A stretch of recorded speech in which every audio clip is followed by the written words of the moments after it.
I'm Deborah Cohen, the director of the Buffett Institute and the Leopold Professor of History here at Northwestern, and I am so happy to welcome you all to the plenary session of Negotiating Peace in a Multipolar World, our spring symposium here at Buffett, organized with Fundación Acordemos.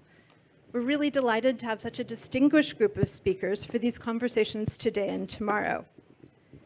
This afternoon's panel considers recent peace negotiations across what might be thought of as three distinct eras. First, the unipolar 1990s, a decade that in retrospect represented really a golden age for peace treaties, with the Arusha Accords, Dayton, Oslo, and Good Friday, among many, many other agreements signed in the aftermath of the Cold War. As the database PeaceRep indicates, the second most productive recent era for peace accords was what I think we could call the multilateral 20-teens, so the first part of the 20-teens. Nearly as many peace processes took place in the first part of the 20-teens, so before 2017, as in the 1990s, including the Colombian peace process, the Philippines agreement, and the 2014 Guatemalan deal. And now our third era, seemingly we've entered a new age of great power politics governed by Athenian logic and nostalgia for Yalta. The question this afternoon then is, what can we learn from the peace processes of the past decade that translates to our current moment and beyond? So for this plenary session, we have four people who have been in the thick of these the shifts of paradigm in peacemaking. You will have, you'll see in your booklet, program book, they're short biographies. I'm just going to introduce them very briefly. So from left to right, Ambassador Christopher Hill, whose most recent post was as US Ambassador to Serbia, and who earlier in his career was a key part of the team that negotiated the Dayton Accords. Kate Fearon, a founding member of the Women's Coalition of Northern Ireland, who participated in the Good Friday negotiations and has gone on to work on peace implementation processes around the world. Sergio Jaramillo, who as Colombia's National Security Advisor and High Commissioner for Peace, led the negotiations with the FARC that culminated in the peace deal of 2016. And Pavlo Klimkin, the former Foreign Secretary of Ukraine between 2014 and 2019. And moderating our panel is Ravi Agrawal, the editor-in-chief of Foreign Policy magazine. So welcome to you all, welcome to our audience. Thanks so much, and we're really looking forward to the discussion.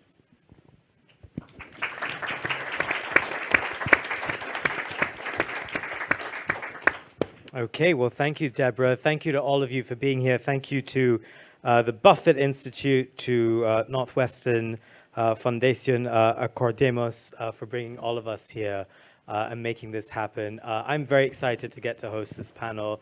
Obviously, I've followed the careers of our four guests for many years, and I'm excited to pick their brains on the topic for the day. I also believe in the wisdom of crowds. I mean, look around you. So if you would like to weigh in, if you'd like to raise your hand towards the end, I'll come to you. I'll bring you in. Feel free to put questions to our guests.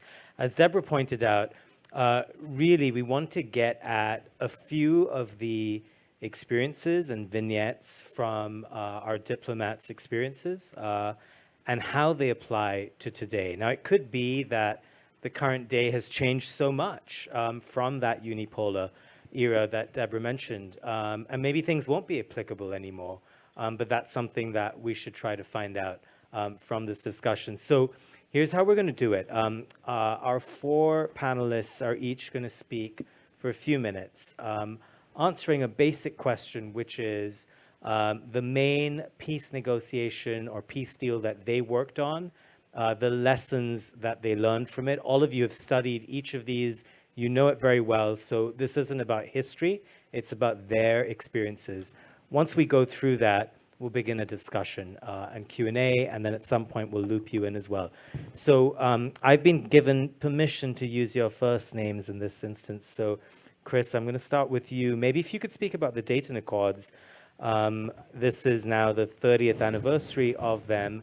Give us a sense, if you will, of looking back now, the lessons that you've gleaned from there, what worked in particular, and looking back, was that just sort of the magic of 1995 or specific people that made it happen? Yeah.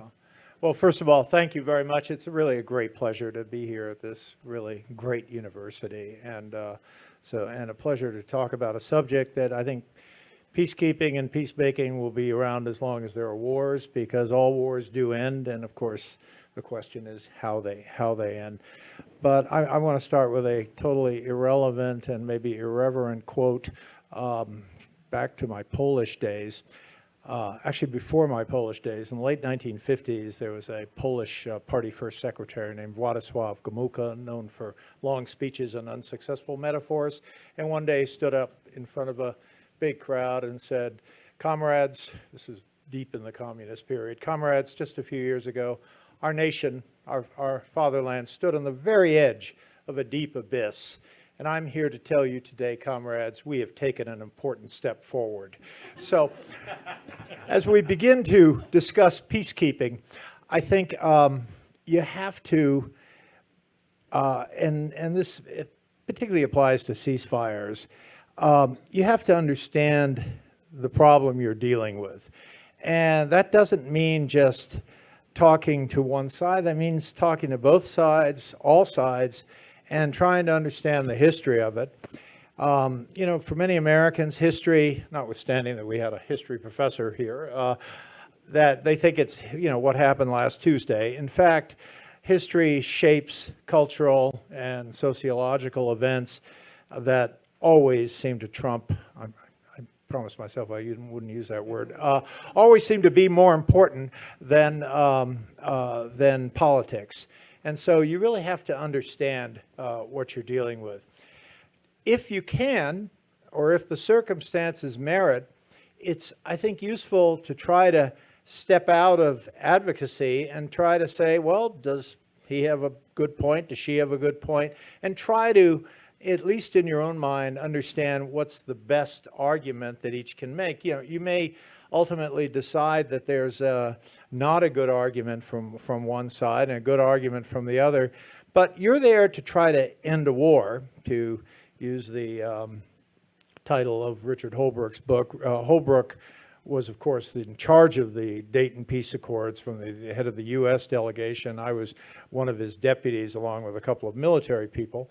So, but I always described Holbrooke, I think, very accurately as my mentor, which he was, and my tormentor, which he definitely was. And so... Also my predecessor at FP. There you go. There you go. Yeah. He started that funny format with a long, thin book that you could fit in your... yeah.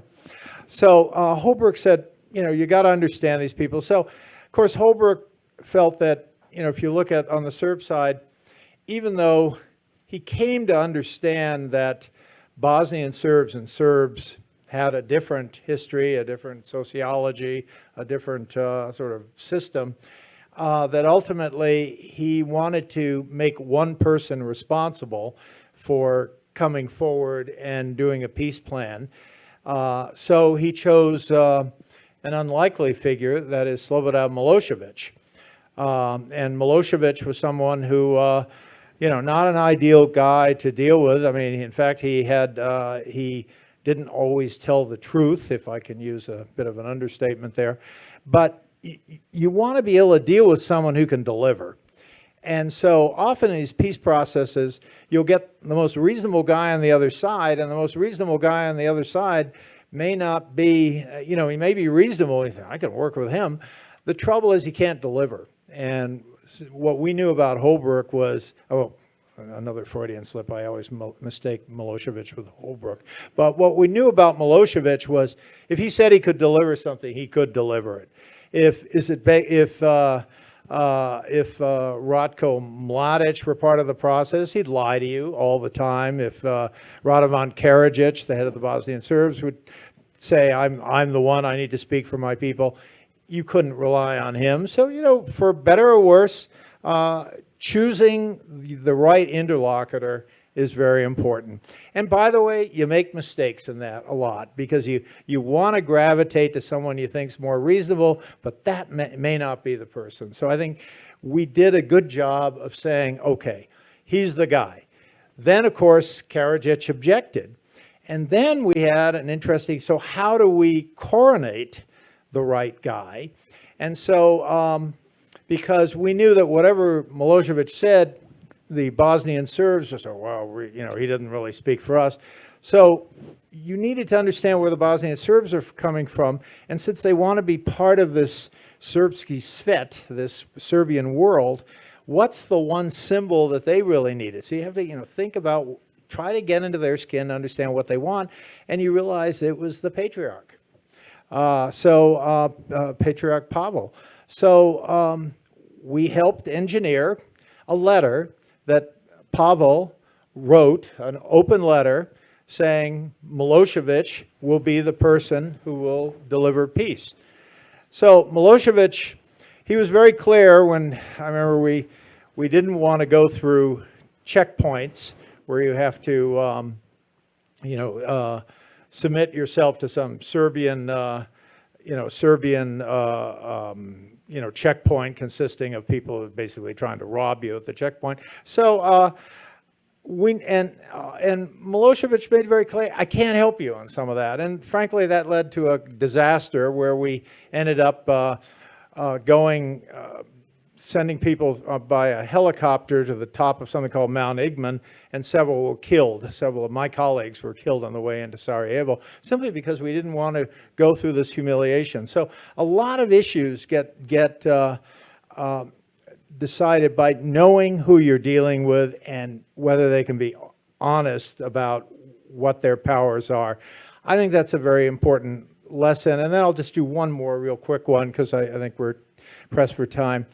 The issue of ceasefires. Whenever a war breaks out, someone says, can we have a ceasefire? We got to stop this. I mean, this killing is terrible. The trouble with a ceasefire is every time you have one and then it breaks down, the value of the next ceasefire is dissipated, and the next ceasefire after that. So when you have a ceasefire, it better work, because the fact of most wars is that nobody wants to be the last person to die in a war. They don't, people don't mind being the first person to die in a war. You'll have a monument, etc. Last person to die in a war is not what you want to be. So ceasefires have to be a moment where game over. And so in Bosnia, we had these so-called agreed principles. We can go into some of this stuff. Agreed principles. We had various ideas. We were already working on a constitution, et cetera. And you create a kind of momentum for peace. And at that point, you say, okay, I think we're all ready to go to, by the way, it was called the Proximity Peace Talks. The name Dayton really hadn't stuck. We knew it was at Wright Pat Air Base in Ohio, but we hadn't really used the term Dayton, which is kind of interesting. So we talk about the peace talks. And so by the time we sat down with Izetbegovic, with Milosevic, and with the Croats, who tended to be more in Zagreb, and said we need now to have the ceasefire, everyone knew that ceasefire meant we were moving toward peace. Wow. I'll stop there. That's fascinating. So you need interlocutors you can, if not trust, at least trust that they will execute on behalf of their people. And when you do have a ceasefire, do it well. This is advice that really could have been used by many other, I can think of a couple of other conflicts around the world right now. Kate, I'd love to hear you on the Good Friday Agreement and your sense of, well, maybe whether you agree on whether these two factors are necessary, but also what else struck you as salient for the negotiations you were involved in. Thank you very much, Ravi. Thanks, Chris, for that contribution. I think much of it resonates with our experience. Maybe just say a couple of words about what my particular perspective was in our peace process. So I was co-founder of the Northern Ireland Women's Coalition, which was a political party made up of women and men, but with women in leadership roles as candidates, because we tried to lobby for women's inclusion, women's political participation, into the process design, and we were rejected by all of the other political parties. And so when they said they would not include women on their own party lists, we said, well, if you're not going to do that, we're going to do it ourselves.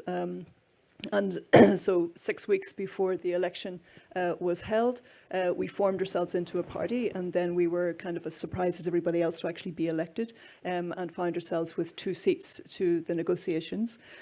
So I think, and then we continued the negotiations on a platform really arranged around principles, which worked very well for us as a party, but I think also worked well for the process. And we had 3 core principles. One was on equality, one was around human rights, and the other was around inclusion. And we had made our move in response to our experience of being excluded as women from politics at that time in Northern Ireland. And I think that one of the first lessons for me really is the importance of process design. When we negotiated with the British government, the UK government, which was designing the process for political discussions.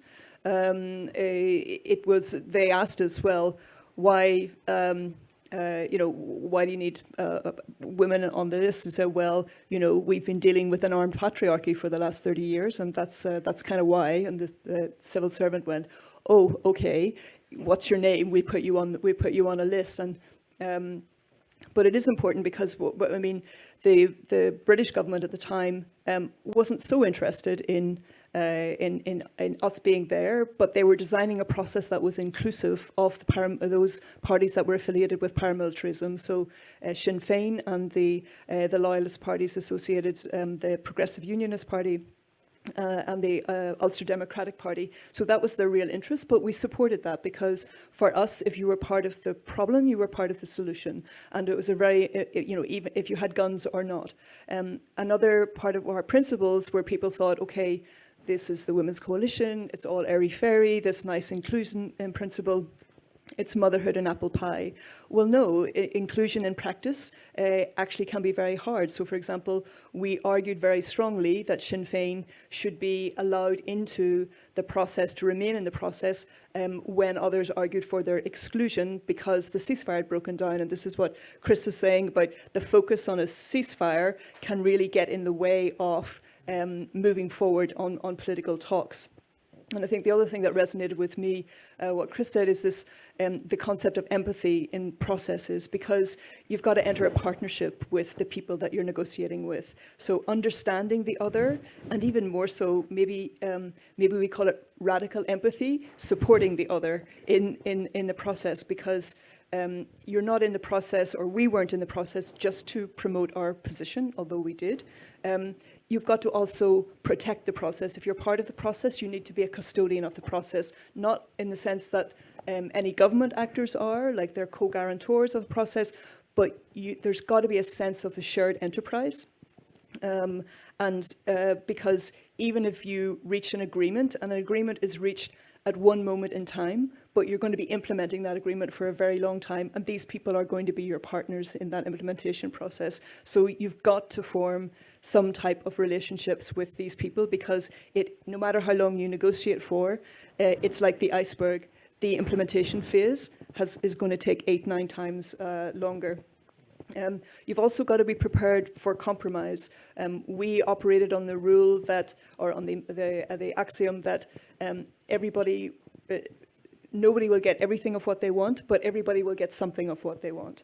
And then there was different ways of approaching. You could either approach with when you got like a small agreement, whether you bank that agreement or you park that agreement. The kind of nothing is agreed until everything is agreed, or else you bank it as you go along. And I think in negotiations, there's times when you do one and there's times when you do the other. I think that the other thing that as negotiators, when you're inside a process, it's kind of like a bubble, and you want to be thinking all the time about the outside world. And one of the things that we in the Women's Coalition were very mindful of was when we were testing positions and policies, we would always also test outside the process. We were speaking to people in the academy, we were speaking to trade unions, we were speaking to civil society organizations, and we were speaking to the constituencies of the other political parties. And one of the things I think is very important as you know you're reaching an agreement is to prepare your constituency for change, because change is never easy for people. And if you've been really against a certain factor or a certain political party or a certain personality for many years, sometimes for centuries, and it's culturally embedded, it takes time to shift that around. So you need to be thinking as politicians of doing that. And maybe just to we'll talk a little bit more about implementation in the thing tomorrow, but I also hear now this idea of just a ceasefire agreement and a shift away from the comprehensive agreements of the 90s, Dayton, Good Friday Agreement, Ahtisaari Plan in Kosovo. And I can see why there might seem like there are limited opportunities to have a thicker agreement over a thinner agreement. In my experience, and that's all I can speak to here, is that war causes harm on on every aspect of our lives, and all of those aspects, in my experience, have to be addressed. And that's why I favour a comprehensive agreement. Maybe you don't get it all at once, but I think that that's what you've got to be aiming for, an agreement that not just ends the war, but transforms the society so that you're not going in another 5 years or 10 years down the same road again. I'll leave it there. Thank you. Wow, honestly, that was such a remarkable distillation of all these different points and learnings. I think the phrase radical empathy will stay with me, in part because I imagine it to be so hard. In war, you dehumanize the other. And so it's literally the opposite of what you're describing. And so to get from that extreme to the other, I can only imagine how hard that must be. We'll return to these themes. Sergio, if I can come to you now, talk to us a bit about Colombia's peace process with the FARC. And again, I mean, very different set of circumstances from what we've heard so far. How did you approach it? What were the main lessons that you think are applicable as, similarly as points that we could think about in other contexts? Thank you very much. I'm going to try and say 4 things in 5 minutes, the instruction I got from Deborah, 4 lessons.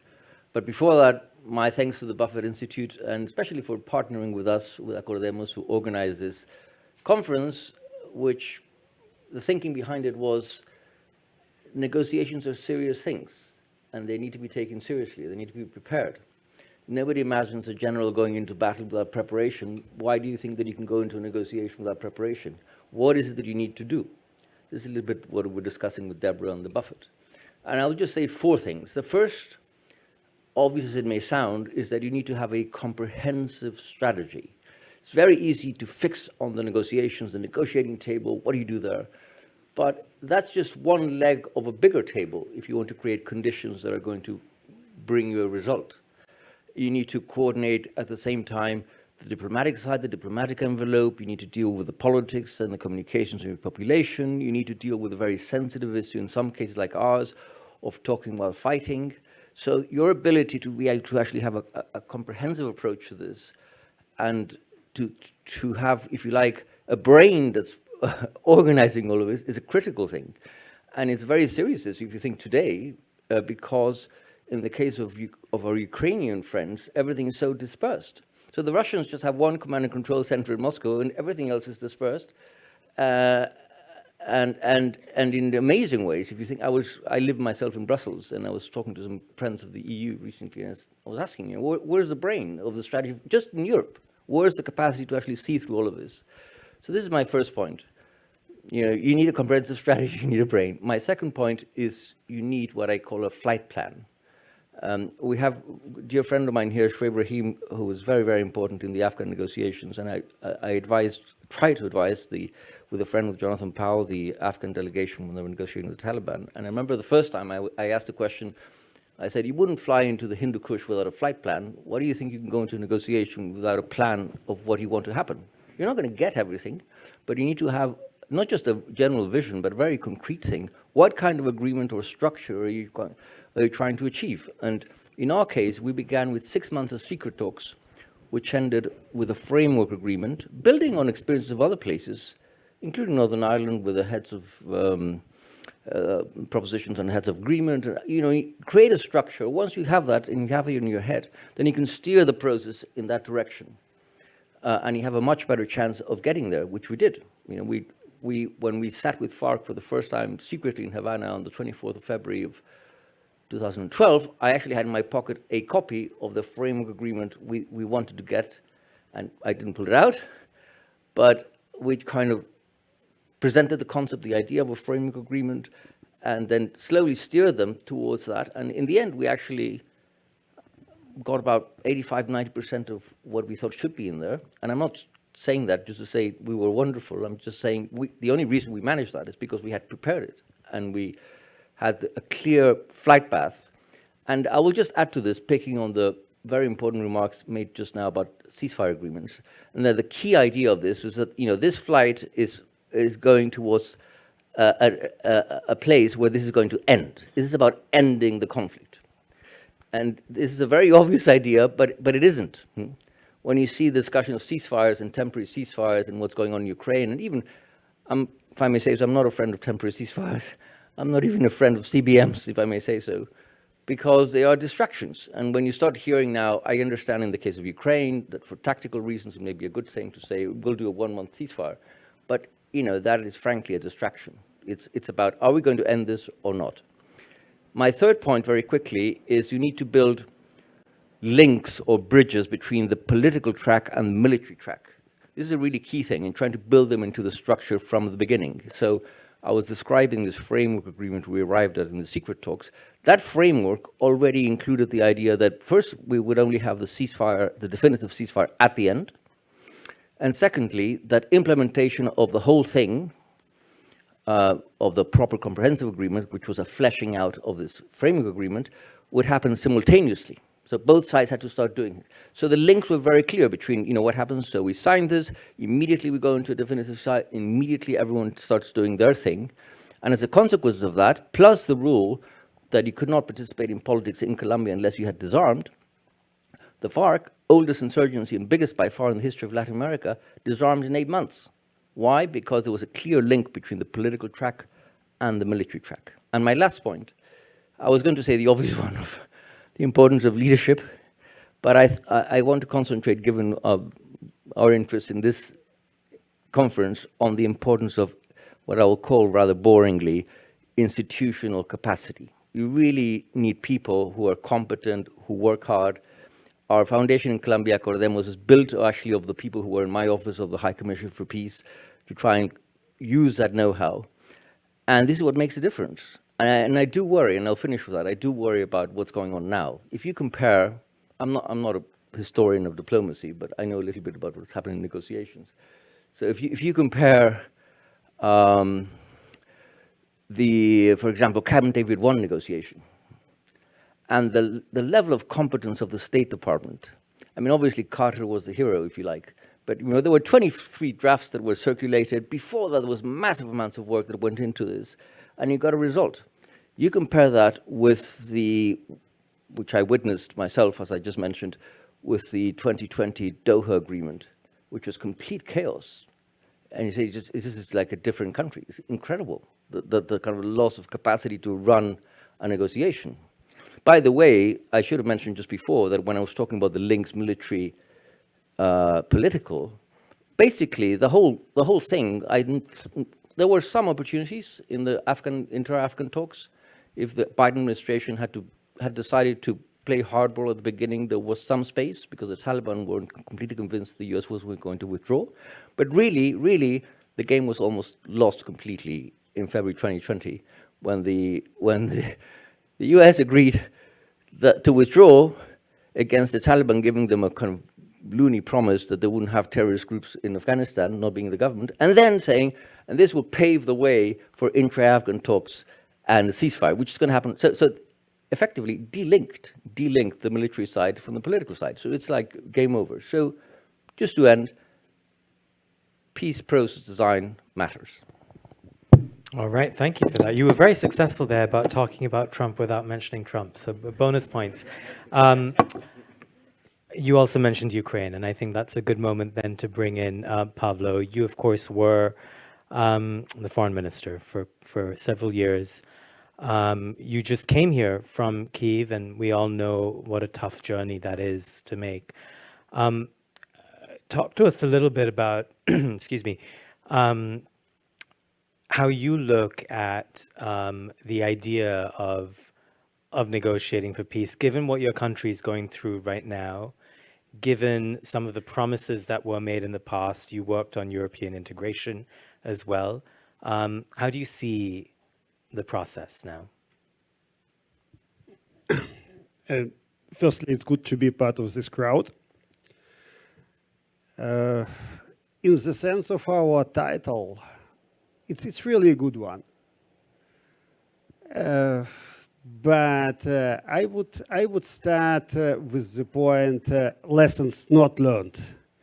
It's a good starting point coming to, and I'll tell you why. I'm myself, I'm a own diplomat, sort of not a real politician in the sense of my background. I'm a physicist. I spent half of my life in diplomacy, in politics, but I still recall kind of lecture on quantum mechanics by my professor, and he told me sort of story about Albert Einstein teaching in the Zurich University, and once he had an exam in physics distributing different tasks among his students, and one of them raised his hand and said, "But professor, these are the same tasks you gave us 2 years ago."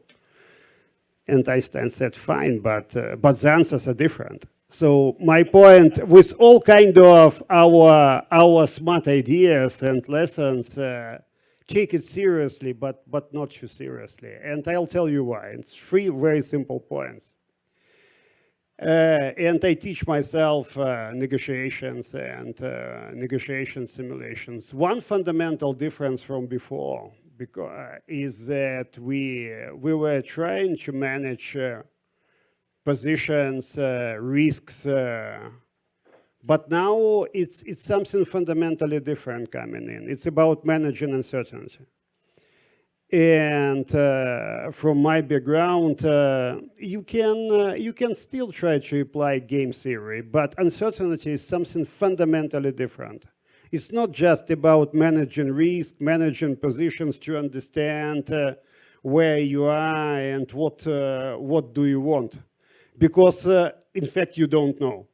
And it's my first point. The second point is what you want to achieve. And normally you want to achieve something which is perceived as fair for you, whether it's state level or international, whatever.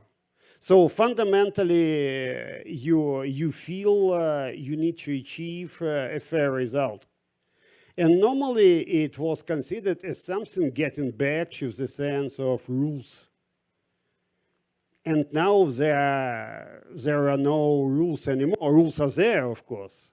But in the sense of their delivery, it's like in the famous Matrix movie. You live in a kind of comfortable world.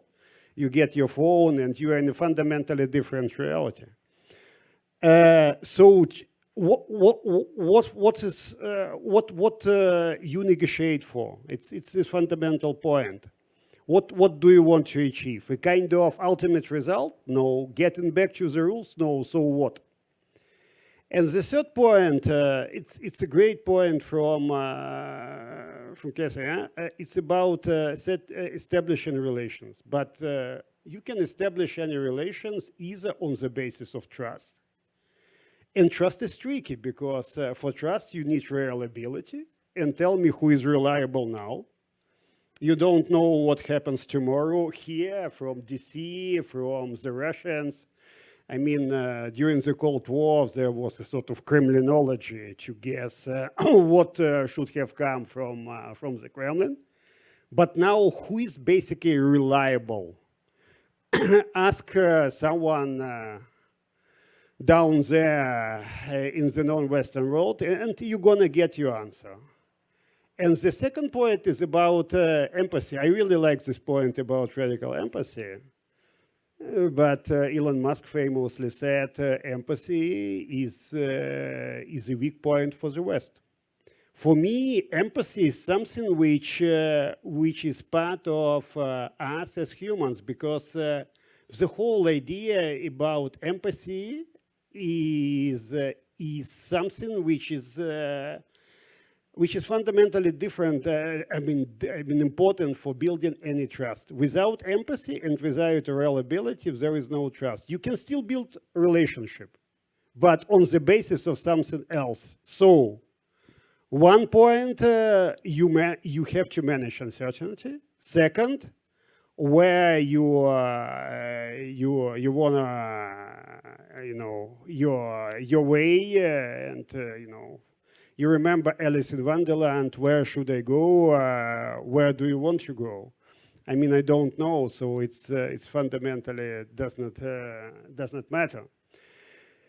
And because of that, my point and my experience, whether it's still relevant or not, let's discuss today and tomorrow, is about how someone who does not have as much resources as its enemy can effectively negotiate with this enemy.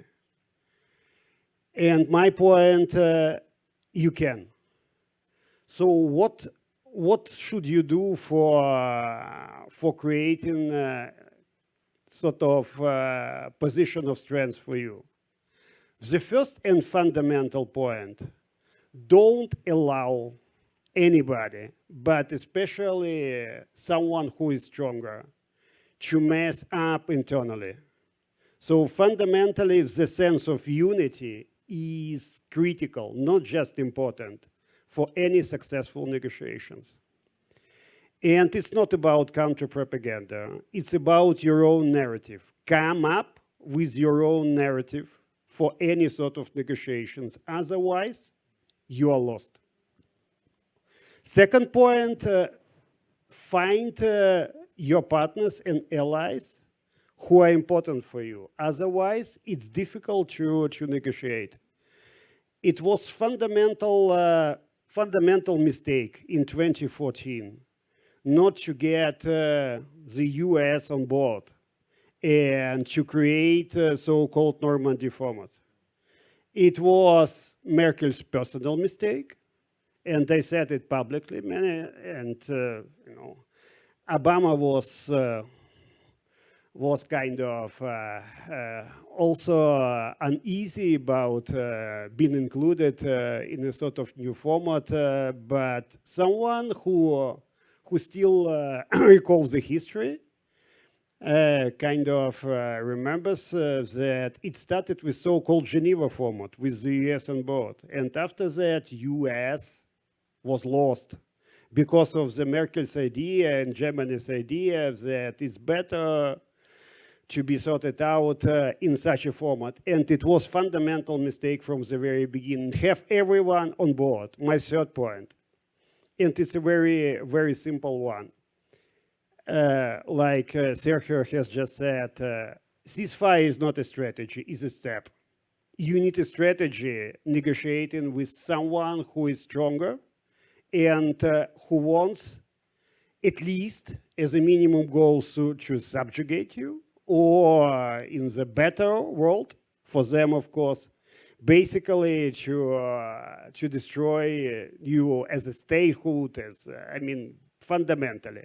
And it's actually the case with Russia, because now they pretend they are kind of country/civilization, like the Chinese or the Indians. And without Ukraine, this concept is nowhere. So it's either to pretend Ukraine is kind of ill-fated Russia or anti-Russia, but no Ukraine. So whether it's possible to negotiate with someone who wants to destroy you, my answer is paradoxically yes. Whether you can do it from the point of weakness, no, not at all. You need to find your strengths internally externally with your partners in the sense of your strategy, but also in the sense of taking initiative. And it's my final point before I shut up. I mean, if you are about to follow the ideas coming from the others, you are done. As someone who is not considered as a strong side in the negotiations. Try to take the initiative, or try to convince someone else to take an initiative for you. The moment you are about to lose the sense of initiative, you are again done. I mean, it's just to start our conversation, to push it off. Okay, fantastic.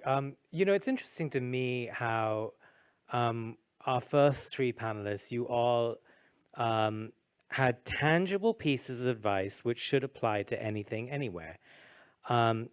Pavlo's experience, of course, is a bit different, and really struck me where he said that empathy can be seen as a weakness, that where are the good guys, where are the people you can trust. So Chris, if I may, I think where I'd like to take this next is to look at the world that brought about the peace agreements we've discussed so far, and whether any of that would be possible today, in a world in which the United States is not the sole hegemon. China's rise has transformed geopolitics. There are now middle powers which are jostling for a little bit of power within sort of the interstices between the United States and China. And then you can get into the point that, if the bigger powers are trying to skirt the rules-based liberal international order, then you enter a period of chaos. And then how then do you do any of the things you did in 1995 or that we've been discussing elsewhere? I mean, first of all, no one sits there in a room with a control panel and kind of measures, all right, we need a little more China here or a little less China here, or we need Europeans there. I mean, usually you don't choose your interlocutors. The system, the problem comes forward. For example, in Bosnia was not the world's worst problem. There were Rwanda, for example. Many people have belatedly understood that. But why was Bosnia so important? Was it the travails of the war, the travails of Yugoslavia's succession? Who's going to run Yugoslavia? How was it going to be divided?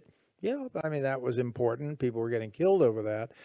But it was also at a time when the transatlantic relationship was drifting apart. Now, it seems like Boy Scout camp there compared to now, but still, I mean, we were having a situation where we had a Secretary of State who came over, Warren Christopher, who came over to Brussels on a listening tour. And everyone goes, what in the world? An American Secretary of State does a listening tour? I mean, it's very nice. It sounds very empathetic, but it's not what people were expecting of the United States. So there are a lot of problems there. And so ultimately, I would say a very important goal of the Bosnian War, of the settlement, was to mend this rift that was going on. So that's hard enough. You've got warring factions, as we used to call them, which none of them liked. And then we had this drifting transatlantic problem. Well, that would seem to be enough, but would any of that be possible today? Well, I'll get to that in a second, because the third issue we were trying to do was take universal values and apply them in a situation in which they hadn't been applied. So we had, human rights ombudsmen. We had this kind of thing. So it was in kind of retrospect, it all looked very organized, except I don't remember anyone sitting down in 1995 and cataloging these three issues. Could it be done today? I think part of the problem today is not only do you have a drift, if I can, that seems understated, in the transatlantic relationship, but you have a whole breakup of what we would call in the 19th century the great powers. I mean, it's a complete. There's no concert there. There's no capacity to work together. Why is that? Well, to some extent, these universal values that I spoke of, that are very necessary, this human rights, it got, if I can use this ironically, it became very personal.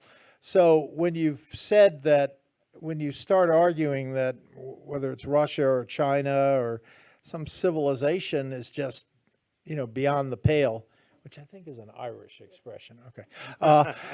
But Because of the British rule in Ireland that we have the phrase. oh, okay, okay. I stand corrected or I stand modified on that. So now we have a situation where the idea of working with Russia on something, because Russia, even during the Cold War, there was not the sense that there is now, which is that this is a country that has just, left the face of the universe and is now in some other parallel structure.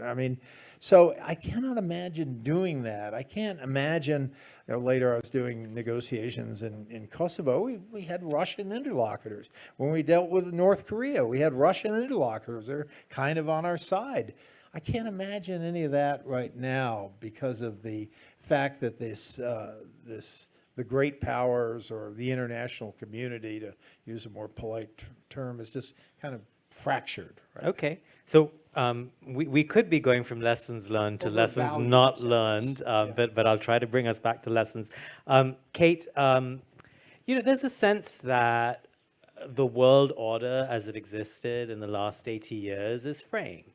That there's a grand disillusionment with democracy, with globalization, with free trade. Obviously, look at the news right now. And, that sort of retreat from those things and that sense of, double standards in the big multilateral organizations really makes everything you were describing harder. And I want you to riff on that, but I'll ask you one pointed question within that. Because when you talk about radical empathy, my sense immediately is that you need great leaders to pull that off rather than a bucket list of things that could work. And so is that what we're missing? Like, do we need more Gandhis and Mandelas? Or could the lessons you suggested, could they be applied to normal people? So in case we lose sympathy for empathy, maybe let's just elaborate a little bit on what you get from having empathy for the other in a negotiation process. And I think it's really about the ability to understand where that person is coming from. And when you understand that, you have a better idea of what they will respond to in terms of proposing a solution. And in a negotiating process, what you're trying to do is not close down solutions, but you're trying to act in a way that is generative, that it generates as many solutions as possible, or even to generate ideas for solutions. And so I think that's what, for me and in our experience, that's what the benefit. So it's not like we're empathetic because, hey, it's a fantastic thing to be. I think so this is more like a creative Machiavellian empathy. I think it's about being innovative. No, it's every negotiation is transactional to some degree, and you're trying to optimize your output for your input. And I think the more you understand the position of others, the more you can present ideas, and the more those ideas can be acceptable to others, and therefore the more influence you have. So I mean, in that sense, it's in your interest to have the most understanding that you can, the depth of understanding when you're actually in a negotiation. In terms of leadership, I think leadership is really, really important, but it happens in different ways. I mean, and one person who is a fantastic leader in our process was Senator Mitchell. And Senator Mitchell had a very quiet, hard-working, just kind of not plodding, but it was just, in one sense it was, he was just every day absorbing. So there's a leadership in absorbing all the crap that you get sometimes if you're leading a negotiation. And one of the things that he did with us that I think is stays with me very much, he was very much, we got frustrated with him because he would allow hours and hours of people that we politically disagreed with, but going on and on and on, saying the same thing over and over again in many different ways, and then stopping just before going out and saying the same thing to the evening news, 5 o'clock, 6 o'clock. So it was a very deliberate ploy. And so I remember one time we got like, why do you do this? And he said, look, they need to get this out of their system. They need to see that they can trust me to give them space. Maybe they will throw it back in my face, but I need to take that risk. And leadership is about taking risks. And the other thing that he did more quietly, he was taken with the idea of commensality, of breaking bread around the same table. And so he organized in the final 2 to 3 months of our negotiations a number of dinners between parties of different oppositional, of different colors, let's say, political colors, for those who would come together. Not everybody did, but they were very interesting dinners where you were not in the formal table or around the formal negotiating table, but you were around a smaller dining table where you did get to know people as human beings. You got to know, again, what makes them tick, because you can't just develop empathy just by interacting. You need to get, there's the in the margins, all of that kind of space all around. So you need to build that up as well. So leadership happens in different ways. I mean, Mandela, of course, fantastic leader. Another person who was a big leader who doesn't get a lot of credit is John Major, the British Prime Minister, who started the talks process, who enabled the civil service to get on with process design, who trusted them to have an inclusive process, lost an election, but still also contributed. So it doesn't have to be, leadership doesn't have to be the glamorous leader all the time. It can be done quietly, and the leadership contributions of many, many people make up a completed process. You know, and of course, just to flip my own question, Mandela wasn't born Mandela. Gandhi wasn't born Gandhi. They became those people through their actions. Surya, if I can bring you in on this, you know, in a negotiation, let's say in the ones you've conducted, but also just from your work studying others, what gives a negotiator authority or moral standing? Do you need moral standing, given your reaction to that question?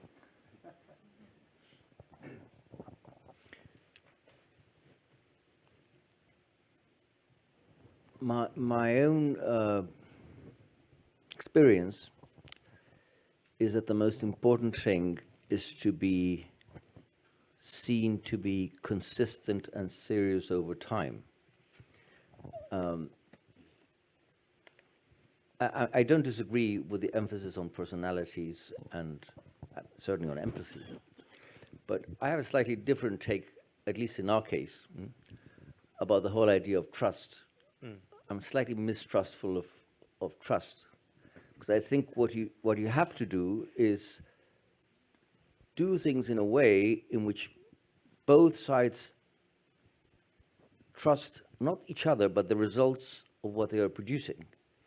And even though, I mean, in my case, the fact that I think of all of people on our side, I was the one they liked the least. But after a while, they respected me because they realized that I wasn't fooling around, and we weren't saying one thing one day and another thing the other day. There was a consistency about what, and this is, I think, what in the end gave us authority. That these guys are serious. These guys deliver in big ways and in small ways. For example, we had to run incredibly complex operations because we insisted to run this negotiation outside of Colombia because we'd had terrible experiences negotiating in country, and for various reasons, which I can explain later, we decided to do it in Cuba, which has a lot to do with the question before about the world order. Could we have done that negotiation today? No. It's a quick answer. No way. It would be impossible. And but we had to get these FARC guys literally from out of the middle of the jungle to Cuba. And the first one we got out to the secret talks I just described, we picked up literally not more than 100 kilometers away from the place. We had done a great rescue operation, a trick operation to rescue a famous Colombian politician, Ingrid Betancourt, and three Americans. With the military pretended they were an NGO moving people around, and they got them out. And in almost the same place, 4 years later, we were picking up these guys with the same helicopter, by the way, with an Mi-17. And so these guys almost didn't get on the helicopter. But after seeing that we delivered, we did what we promised we would do, then they began trusting the process. So this is the thing. I think this is what gives you authority, to be seen to be consistent over time and to deliver. Pavlo, listening to a lot of this, I'm getting the sense that the world that allowed peace deals to happen has changed. This is not to say you can't have ceasefires and peace deals today. It's just that that world has changed. When you listen to these lessons from other peace negotiations, do you think they apply to your country's conflict today, or do we need to be thinking about it in a very different way? Because clearly, the Ukrainians do not trust Putin. Let's just say that. Never will. Any peace deal has to come with hard security guarantees, and that becomes a military thing then, not necessarily a peace deal that is purely about laying down one's arms.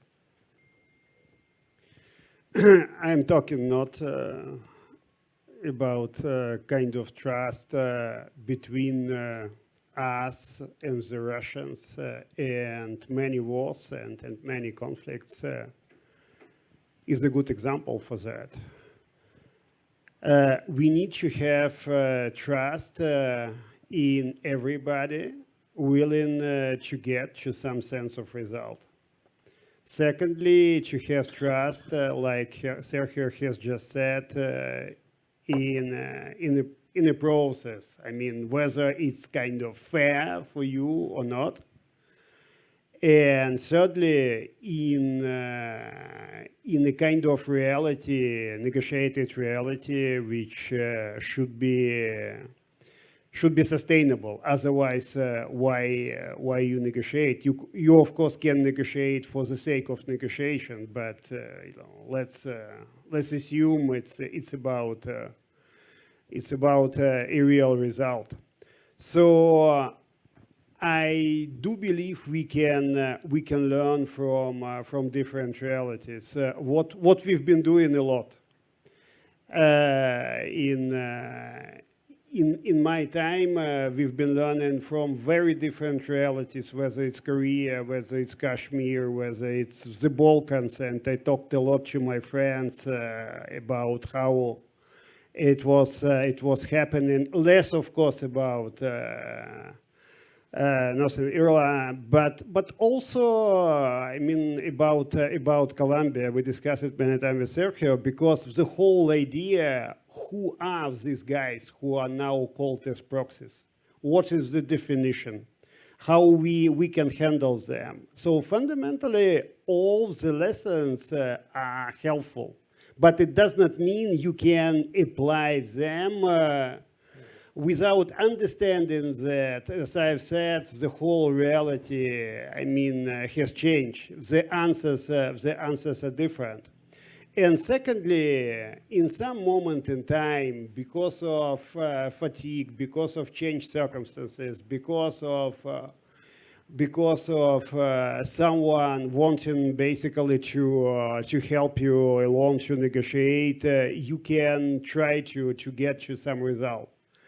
In our reality, to get to a sustainable result between us is not possible because of a mere fact that the current Russia, whether we're going to have any other Russia in some moment in time in the future, it's a different point of speculating. But the current Russia, literally nobody around the current Russian leadership is not ready and willing to accept the mere fact of Ukraine's existence. So to negotiate with someone who basically is not just willing to destroy you, but clearly focused on that as their main policy, not foreign policy priority. It's really important to understand, but their policy priority. My answer is again quite paradoxical. Yes, it's possible, but with someone on your side and with taking this negotiation in a fundamentally different level. It's for the Russians, it's again a kind of reality coming from the Cold War. It's about negotiating with the United States. It's about their sense of balances. It's about their sense of where Russia belongs or does not belong. So fundamentally, they can fight with us, they can have any sort of wars with us, but they are not going to negotiate with us because they don't believe that Ukraine does exist. And it's a fundamentally different point. I mean, it's even different between Serbia and Kosovo, and we can explain tomorrow why. But there are cases where someone is not interested in even a kind of transitional reality, but because of the overall situation, overall pressure, it could become possible. I mean, Ukraine as such, and I'm saying it as Ukrainian, as a European, is probably not kind of priority number one for someone in Africa and Latin America or in Asia. But our war is because of different sequence of impacts. And we have to use it in order to get to any sustainable result. So my point, wars and conflicts are normally far more important than those who are involved in them. And it's something which is also very important to consider in such negotiations. So we've kind of flicked at some of the big differences between the 1990s, 2000s, and today. And the 90s was such a hopeful era where the number of democracies around the world were just exploding. Famous end of history moment and all of that.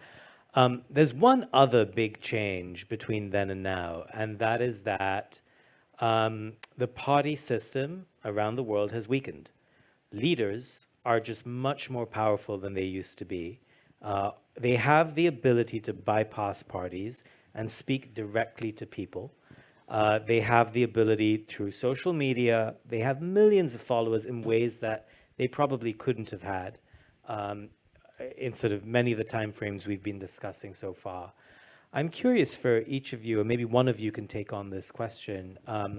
How does that change the likelihood of being able to kickstart a peace negotiation when you have leaders who, are populist, who don't have the same pressures, who may not have the same set of peers who are there to advise them or put pressure on them the way they did? Yeah, Pavlo, do you want to jump in, or you wanted to endorse the question? Yeah.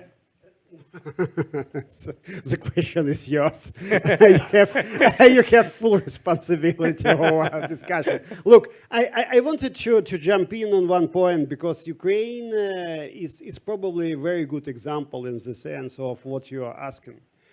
Our society is horizontal. It's a fundamental difference from the Russian one, where it's vertical. So you can and you should negotiate with someone in charge. We have our president. We have, all kind of legitimate structures. But whatever result you're gonna negotiate or not negotiate, you should engage the active part of the society. Otherwise, no way. You can negotiate something, but after that, and it was Orange Revolution, Maidan, Ukrainians were for centuries squeezed between different empires. And for Ukrainians, it's all about people to people. It's how the whole communication works. It's not like that.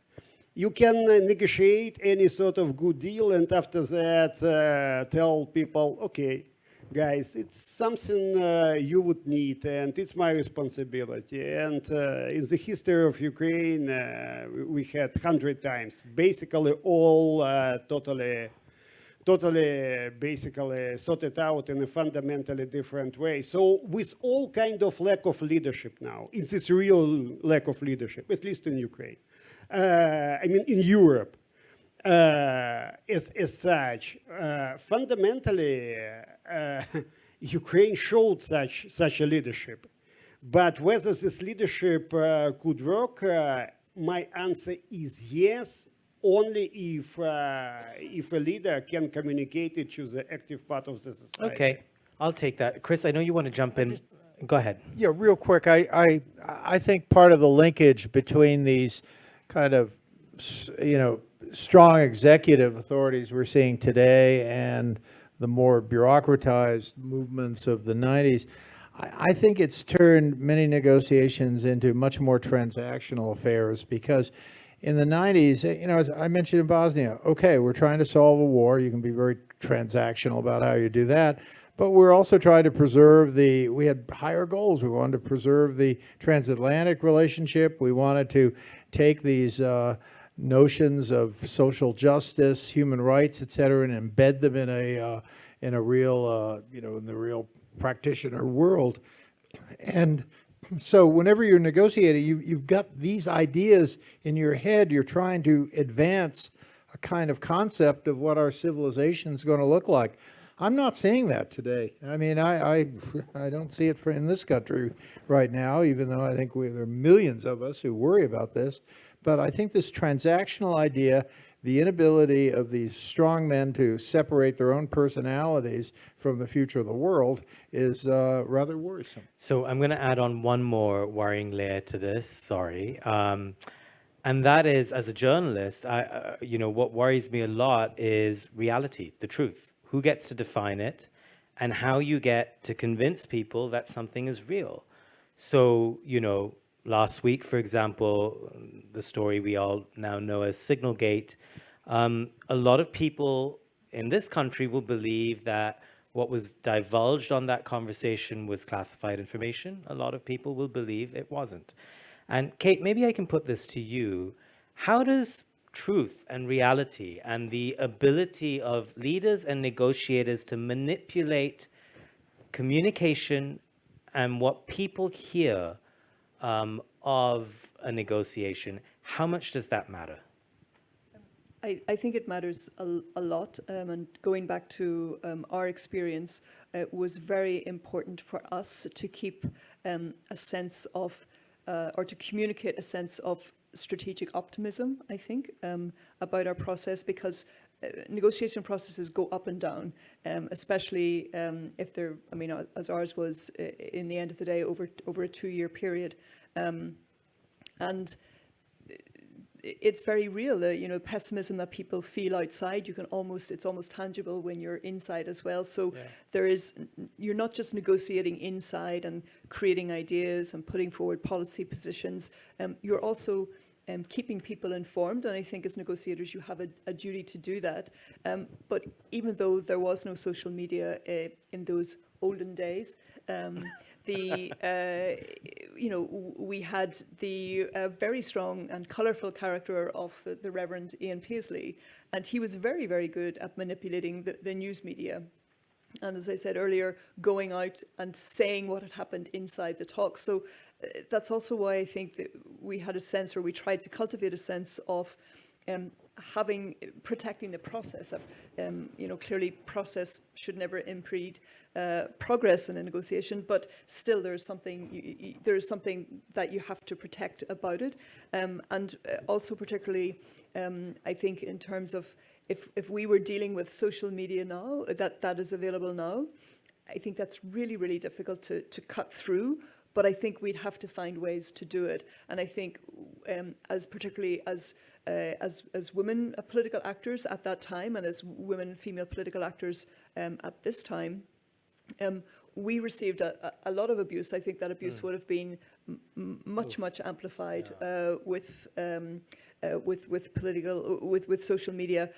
But it didn't not exist either, and where there's a will, there's a way to find it through. So I think it's yet another challenge that if you're going to be a negotiator, this is another one of your jobs, to communicate about what goes on, whilst protecting the process, protecting the confidentiality of the process, but also making sure that people saying, this is possible, we can do this, and this is how we will do it. So I think that's also a really important part of being a negotiator in political process.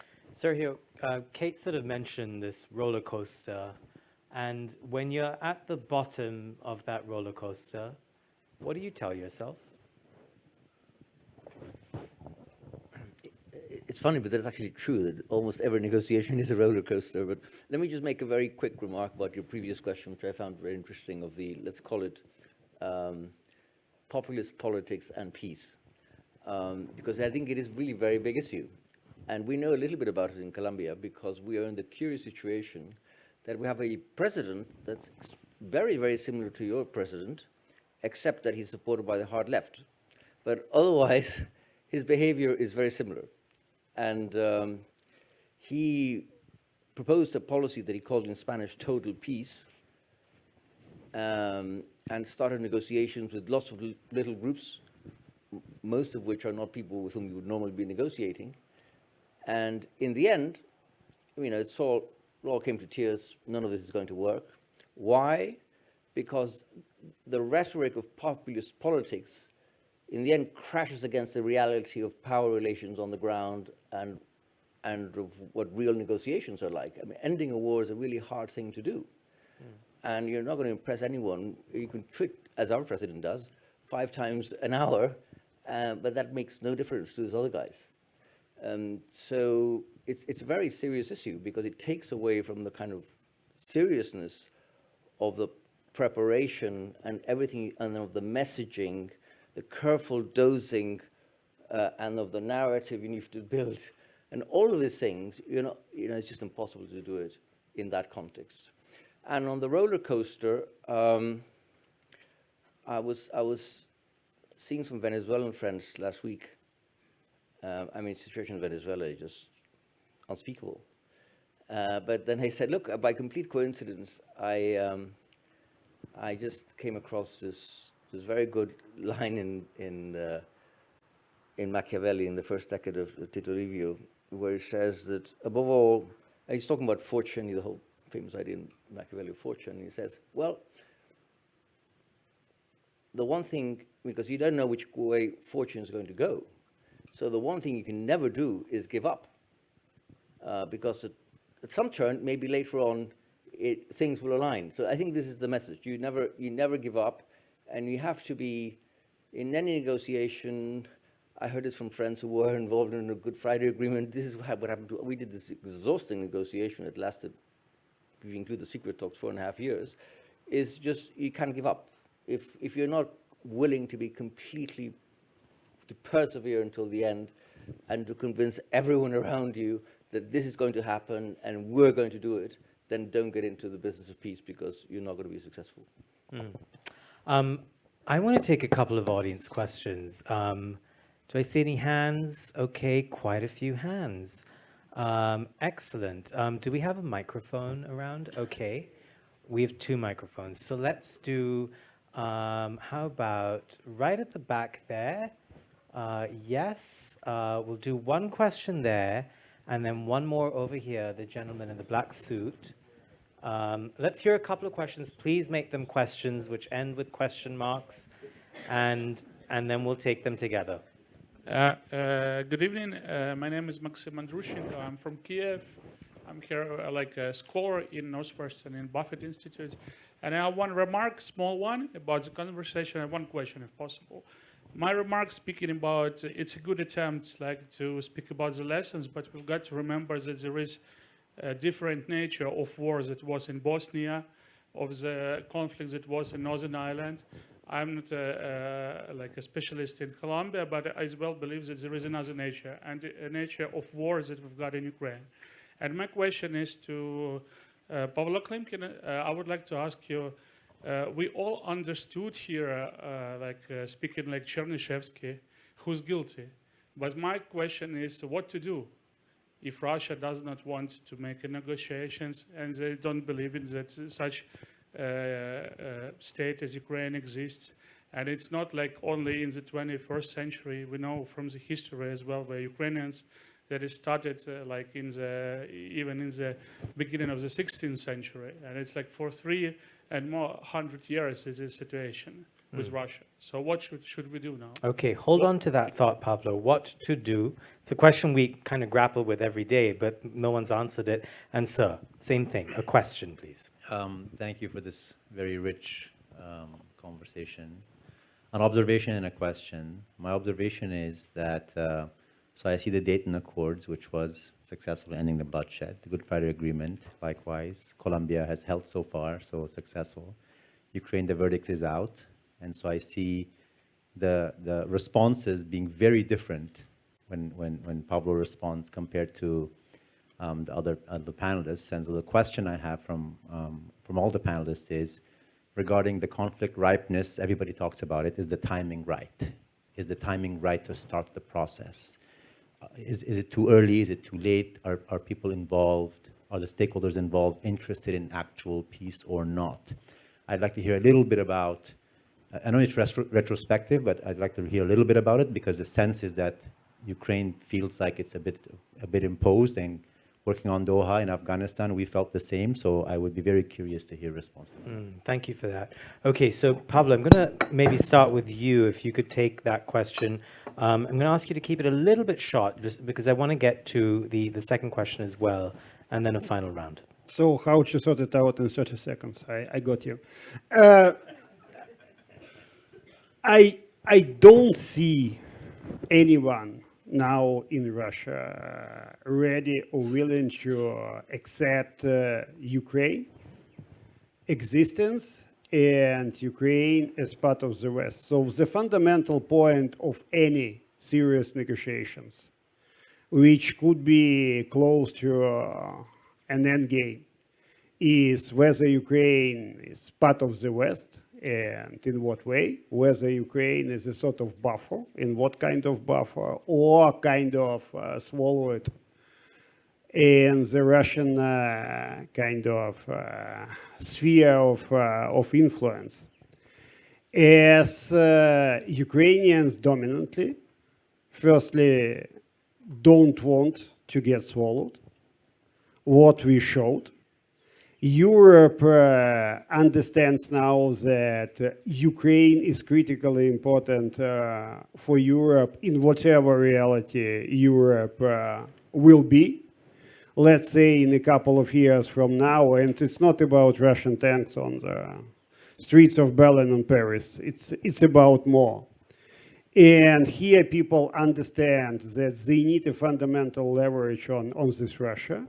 So the only way is, like I have said, is to get either together or on a kind of common level of the West, with the understanding that the only way is to get out of Ukraine, Russia, 2 levels up. There is no way around, fundamentally. And it's the only way to keep Putin at bay. There are going to be no, peace agreement. Not tomorrow, not after tomorrow. But there could be a sort of sustainable reality in some moment in time, and quite soon. It's my fundamental sense from what's going on.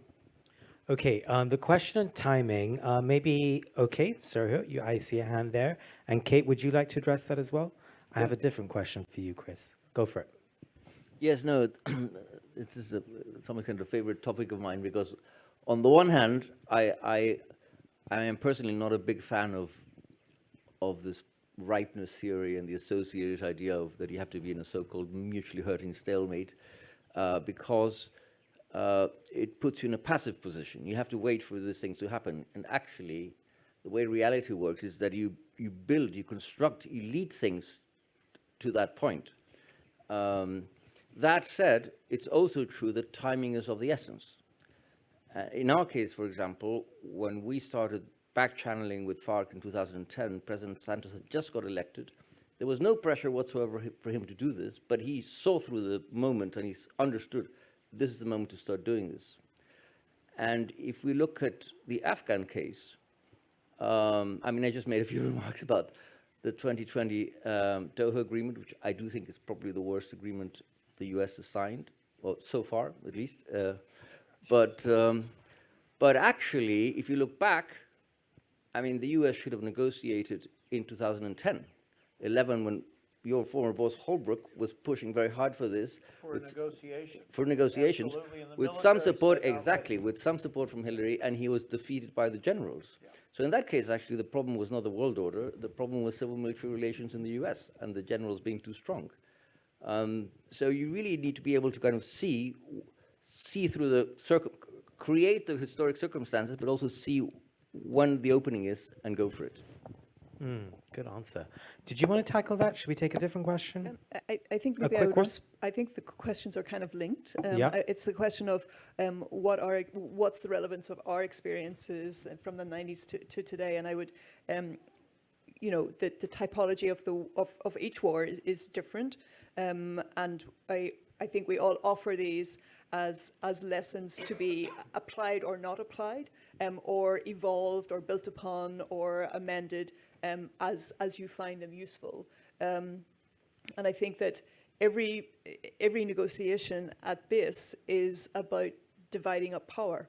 And I think one lesson that you know, in our context, you know, the agreement was almost the same as something that was agreed in 1974, in 1981, in 1992, 93. So what happened in our context later on was a question of timing. And here I kind of diverge a little bit from Sergio, the mutually hurting stalemate.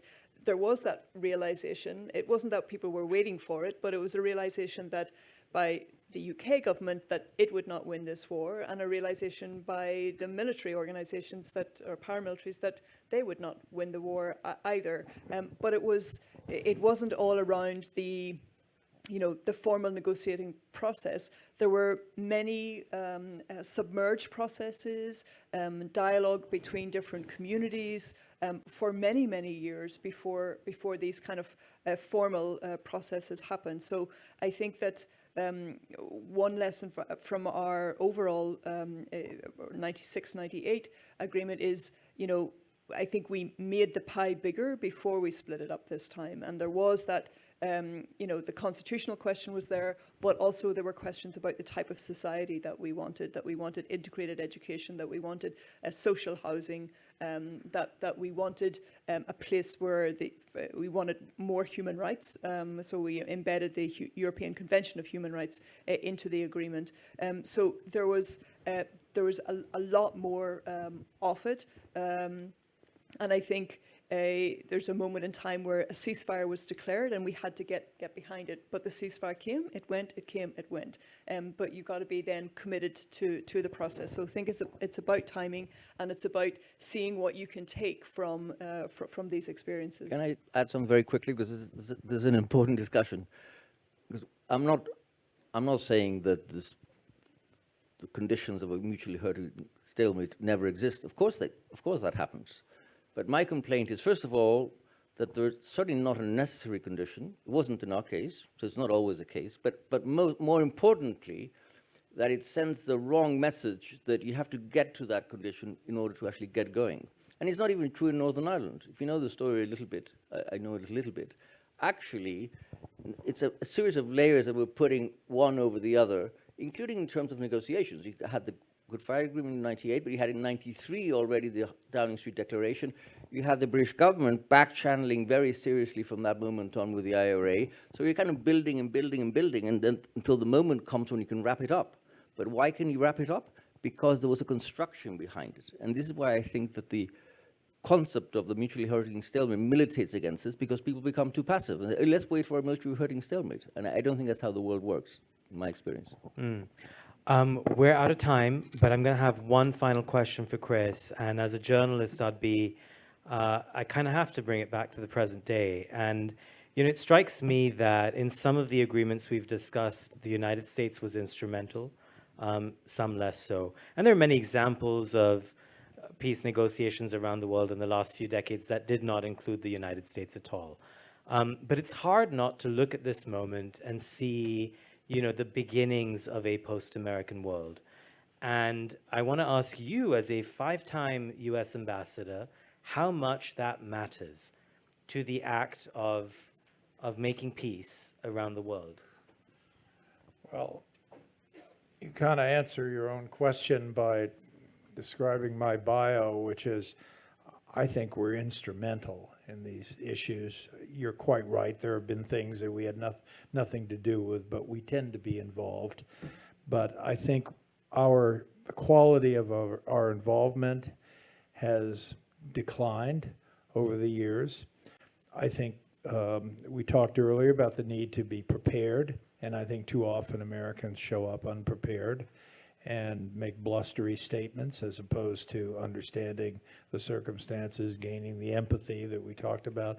So I think we're kind of overextended in a certain way, but I just have trouble imagining, you pick the issue, Balkans. I mean, I just have trouble imagining they're getting to peace, real lasting peace, without an American hand in it. And I'm frankly kind of worried about it.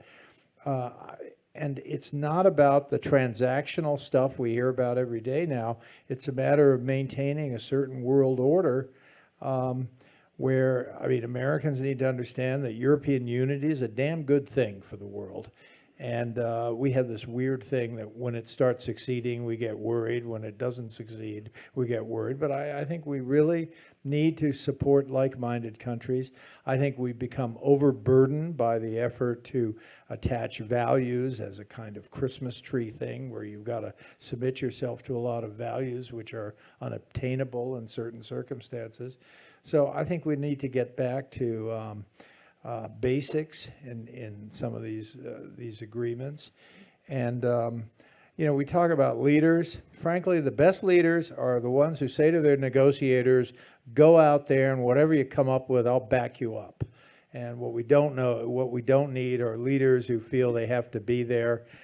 It's the opening of baseball season. So, I have trouble with a Secretary of State going out to some place with no concept that we're in the final stages of the game, and they're essentially out there in the third inning, and then they come back, and then they go again and go again. I think a Secretary of State's visit to a place should mean, this is done. I'm going to blow 3 pitches by you, and it's going to be strike 3, and we're going to finish this. And so I think we've used American soft power, if I can use that awful expression, unwisely lately. We've kind of been part of the gang where we build monuments to problems and don't want to solve them. I think we need to be the decisive power. We've got the power to do it, and I think we need to be more engaged, but carefully engaged. We need our people to be better prepared. And by the way, one of the reasons people are not prepared is they're on social media too often. I really think it's not just a problem with teenagers, it's a problem with everybody. How do I look? Well, who the hell cares how you look? It's what you accomplish that we should be looking at. Hear, hear. Well, I want to say thank you to all of you in the audience, and thank you to Chris, Kate, Sergio, Pablo. Fantastic panel, and please enjoy the rest of the couple of days of this event.